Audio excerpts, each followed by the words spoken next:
ನಮಸ್ತೆ. ವೃಷಭ ರಾಶಿ ವಾರದ ಭವಿಷ್ಯ. ಈ ಸಮಯದಲ್ಲಿ ನಿಮ್ಮ ಮಾನಸಿಕ ಶಾಂತಿಗಾಗಿ ದೇಹಕ್ಕೆ ಒತ್ತಡ ನೀಡುವ ಬದಲು ಒತ್ತಡದ ಕಾರಣಗಳಿಂದ ಕಂಡುಹಿಡಿದು ಅದನ್ನು ಪರಿಹರಿಸುವುದು ಮಾತ್ರ ಸೂಕ್ತ ಎಂದು ಅರ್ಥ ಮಾಡಿಕೊಳ್ಳಬೇಕಾಗುತ್ತದೆ. ಮತ್ತು ನೀವು ಈ ಸಂಗತಿಗಳನ್ನು ಅರ್ಥ ಮಾಡಿಕೊಳ್ಳುವ ಮೂಲಕ ಈ ವಾರ ನಿಮ್ಮ ಒತ್ತಡ ರಹಿತವನ್ನಾಗಿಡಲು ಪ್ರಯತ್ನಿಸಿ.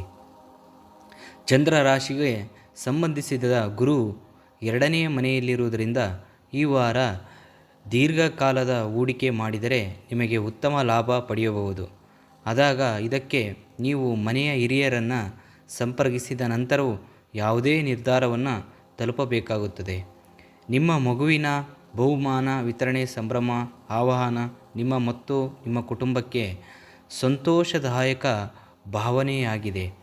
ಅವರು ನಿಮ್ಮ ನಿರೀಕ್ಷೆಗಳಿಗೆ ತಕ್ಕಂತೆ ಜೀವಿಸುತ್ತಾರೆ.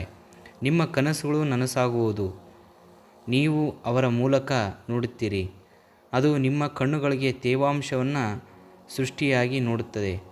ಚಂದ್ರ ರಾಶಿಗೆ ಸಂಬಂಧಿಸಿದಂತೆ ಶನಿಯು 11ನೇ ಮನೆಯಲ್ಲಿರುವುದರಿಂದ ಈ ವಾರ ಈ ಕೆಲಸದ ಸ್ಥಳದಲ್ಲಿ ಹೆಚ್ಚುವರಿ ಕೆಲಸದ ಹೊರತಾಗಿ ನಿಮ್ಮೊಳಗಿನ ಅದ್ಭುತ ಶಕ್ತಿಯನ್ನು ಕಾಣಬಹುದು.